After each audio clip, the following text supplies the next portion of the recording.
Hello friends, good morning. Welcome to my amazing sa pyara sa channel Physics Universe. I hope you are all fine at your home and we are enjoying these online lectures. So here first we differentiate between light waves and sound waves. So first of all, light waves we call it as electromagnetic waves.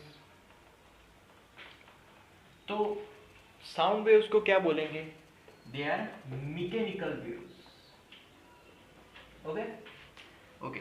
Now second point is light wave speed is 3 into 10 raised to 8 meter second inverse.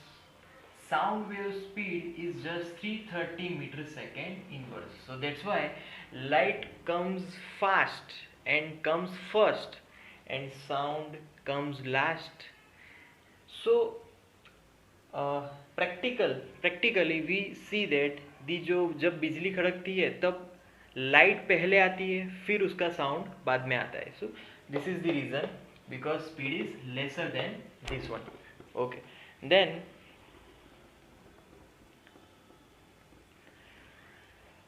third, and that is in light waves these are transverse wave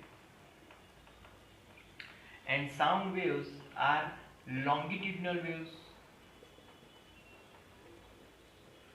We know that what are transverse wave and longitudinal. Transverse wave means the propagations, oscillations are perpendicular to the propagating direction, and in longitudinal wave oscillations are in the direction of propagation. Clear? Okay.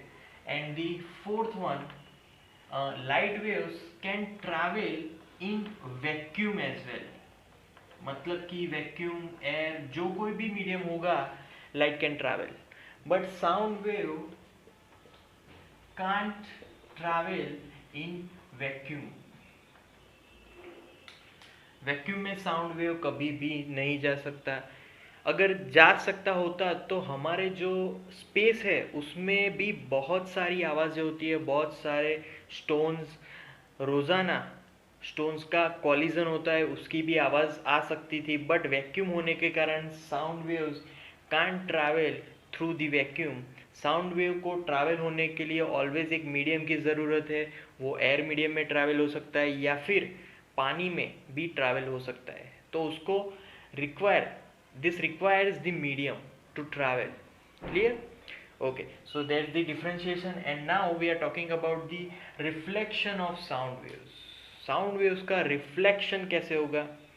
तो first of all, sound ray का जो reflection law है, that is first it is general law, and that is incident light angle is equal to reflected angle of light.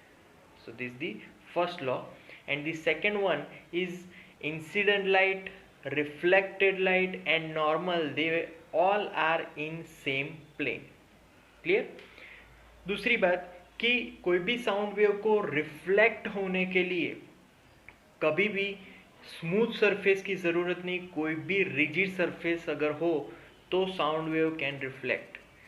इस for example metal surface है या फिर stone है या फिर प्लाईवुड है, ये सब रिजिड बॉडी में हम लोग ले सकते हैं. Actually there is no practical rigid body, but हम लोग एज एज्यूम करते हैं कि ये सब रिजिड बॉडी है. दूसरी बात कि साउंड वेव्स को ट्रैवल होने के लिए, मतलब कि रिफ्लेक्शन होने के लिए साउंड वेव्स के जो वेवलेंथ है, it must be more than the size of the molecule which we use for the reflection. तो अगर सपोज के मैंने मेटल का एक मटेरियल लिया, क्लियर, तो मेटल के पार्टिकल की साइज जो भी हम लोग साउंड वेव्स को रिफ्लेक्ट करवाने वाले हैं उसके वेवलेंथ से ज़्यादा होनी चाहिए. मतलब size of that particle which we use that in that material must be more than the wavelength of the light of sound wave. So sound wave को कोई भी स्मूथ सरफेस की ज़रूरत नहीं है. अगर वो एज अ रैंडम सरफेस होगी तो भी sound wave can reflect from that surface. दूसरी बात कि हम लोग कई बार ऐसे थिएटर्स में मोस्टली उनको इको फ्री करते हैं। तो इको फ्री इसलिए कि जिससे कि रिफ्लेक्शन ना हो पाए।